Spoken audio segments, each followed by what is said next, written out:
ओम नमः शिवाय। नमस्कार दोस्तों, आप सभी का आपके अपने यूट्यूब चैनल आसान राह में हार्दिक स्वागत है। दोस्तों, हिंदू धर्म में अमावस्या का विशेष महत्व होता है और इस दिन किया गया स्नान, दान और ध्यान से पुण्य का फल मिलता है। दोस्तों, अमावस्या का विशेष महत्व तो है ही, साथ ही अगर सोमवती अमावस्या है तो इसका महत्व और भी ज़्यादा बढ़ जाता है। 2022 में माघ मास में सोमवती अमावस्या है। तो सोमवती अमावस्या 2022 में 31 जनवरी को पड़ रही है। इसे माघी अमावस्या और मौनी अमावस्या के नाम से भी जाना जाता है और इस दिन व्रत रखकर पीपल के पेड़ की पूजा की जाती है और 108 चीज़ें दान करके परिक्रमा करते हैं। अमावस्या के दिन व्रत के साथ कथा का भी विशेष महत्व होता है, तो कथा भी जरूर सुननी चाहिए। इससे व्रत का पूर्ण फल मिलता है। दोस्तों, अमावस्या के दिन पीपल के पेड़ की पूजा की जाती है क्योंकि पीपल के पेड़ में तीनों देवताओं का वास माना जाता है, ब्रह्मा, विष्णु और महेश। तो पीपल के पेड़ की पूजा करने से हमें तीनों देवताओं की कृपा मिलती है। तो दोस्तों, आगे हम जानेंगे अमावस्या के महा उपाय। दोस्तों, अमावस्या तिथि माता लक्ष्मी को बेहद प्रिय है, तो इस दिन माता लक्ष्मी की पूजा अवश्य करें और इस दिन भगवान भोलेनाथ की और विष्णु जी की पूजा का भी विशेष महत्व होता है। शनिदेव की कृपा प्राप्त करने के लिए शनिदेव की पूजा भी की जाती है। तो आइए अब सुनते हैं अमावस्या की व्रत कथा। ये कथा आपको अमावस्या के दिन जरूर सुननी है। इसको सुनने से बहुत ही ज़्यादा पुण्य मिलता है। तो कथा सुनने से पहले कमेंट बॉक्स में ओम नमः शिवाय, हर हर महादेव अवश्य लिखिए। भगवान विष्णु, भगवान भोलेनाथ, माता लक्ष्मी आपकी सभी मनोकामनाएं पूर्ण करेंगे। तो सब बोलिए भगवान भोलेनाथ की जय, भगवान विष्णु की जय, माता लक्ष्मी की जय। कथा इस प्रकार है। एक गरीब ब्राह्मण परिवार था। उस परिवार में पति पत्नी के अलावा एक पुत्री भी थी। वो पुत्री धीरे धीरे बड़ी होने लगी।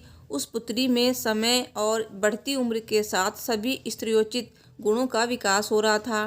वो लड़की सुंदर, संस्कारवान एवं गुणवान थी, किंतु गरीब होने के कारण उसका विवाह नहीं हो पा रहा था। एक दिन उस ब्राह्मण के घर एक साधु महाराज पधारे। वो उस कन्या के सेवा भाव से काफ़ी प्रसन्न हुए। कन्या को लंबी आयु का आशीर्वाद देते हुए साधु ने कहा कि इस कन्या के हथेली में विवाह योग्य रेखा नहीं है। तब ब्राह्मण दंपति ने साधु से उपाय पूछा कि कन्या ऐसा क्या करे कि उसके हाथ में विवाह के योग्य रेखा बन जाए और विवाह के योग बन जाए। तो साधु ने कुछ देर विचार करने के बाद अपनी अंतर्दृष्टि से ध्यान करके बताया कि कुछ दूरी पर एक गांव में सोना नाम की धोबिन जाति की एक महिला अपने बेटे और बहू के साथ रहती है, जो बहुत ही आचार विचार और संस्कार संपन्न तथा पति परायण है। यदि यह कन्या उसकी सेवा करे और वो महिला इसकी शादी में अपने मांग का सिंदूर लगा दे, उसके बाद इस कन्या का विवाह हो तो इस कन्या का वैधव्य योग मिट सकता है। साधु ने यह भी बताया कि वो महिला कहीं आती जाती नहीं है। ये बात सुनकर ब्राह्मणी ने अपनी बेटी से धोबिन की सेवा करने की बात कही।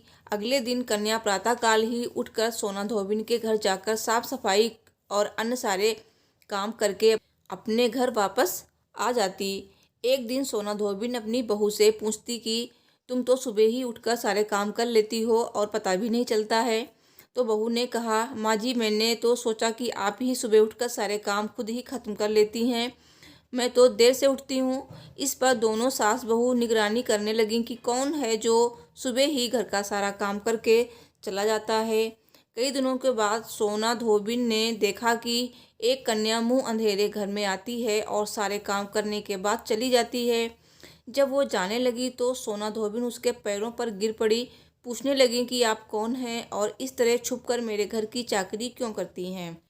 तब कन्या ने साधु द्वारा कही गई सारी बात बताई। सोना धोबिन पति परायण थी, उसमें तेज था। वो तैयार हो गई। सोना धोबिन के पति थोड़ा अस्वस्थ थे। उसने अपनी बहू से अपने लौट आने तक घर पर ही रहने को कहा। सोना धोबिन ने जैसे ही अपने मांग का सिंदूर उस कन्या की मांग में लगाया, उसका पति मर गया। उसे इस बात का पता चल गया। वो घर से निराजल ही चली थी, ये सोचकर कि रास्ते में कहीं पीपल का पेड़ मिलेगा तो उसे भंवरी देकर और उसकी परिक्रमा करके ही जल ग्रहण करेगी। उस दिन सोमवती अमावस्या थी। ब्राह्मण के घर मिले पुए पकवान की जगह उसने ईंट के टुकड़े से 108 बार भंवरी देकर 108 बार पीपल के पेड़ की परिक्रमा की और उसके बाद जल ग्रहण किया।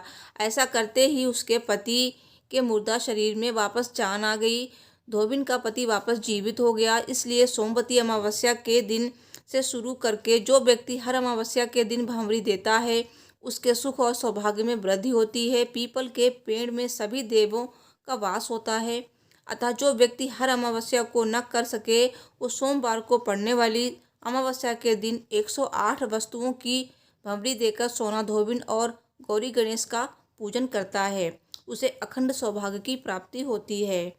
ऐसी प्रचलित परंपरा है कि पहली सोमवती अमावस्या के दिन धान, पान, हल्दी, सिंदूर और सुपारी की भांवरी दी जाती है। उसके बाद की सोमवती अमावस्या को अपने सामर्थ्य के हिसाब से फल, मिठाई, सुहाग सामग्री, खाने की सामग्री इत्यादि की भांवरी दी जाती है और फिर भांवरी पर चढ़ाया गया सामान किसी सुपात्र ब्राह्मण, ननंद या फिर भांजे को दिया जा सकता है।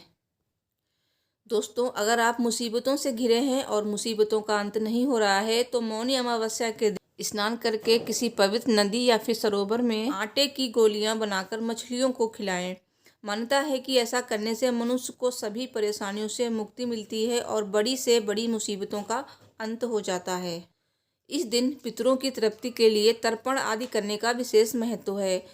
तो मान्यता के अनुसार मौनी अमावस्या के दिन पितरों का तर्पण करने से पितृ प्रसन्न होते हैं और वंश में वृद्धि व सुख समृद्धि का आशीर्वाद प्राप्त होता है। इस दिन धन संपदा के वृद्धि के लिए तुलसी पूजन अवश्य करना चाहिए और तुलसी पूजन के बाद 108 बार तुलसी की परिक्रमा करें। ऐसा करने से माँ लक्ष्मी प्रसन्न होती हैं और धन संपदा में वृद्धि होती है। तो दोस्तों, वीडियो पसंद आई हो तो प्लीज़ वीडियो को लाइक शेयर करें, चैनल को भी सब्सक्राइब करें। मिलती हूँ नेक्स्ट वीडियो में। Thanks for watching. हर हर महादेव। जय माता दी।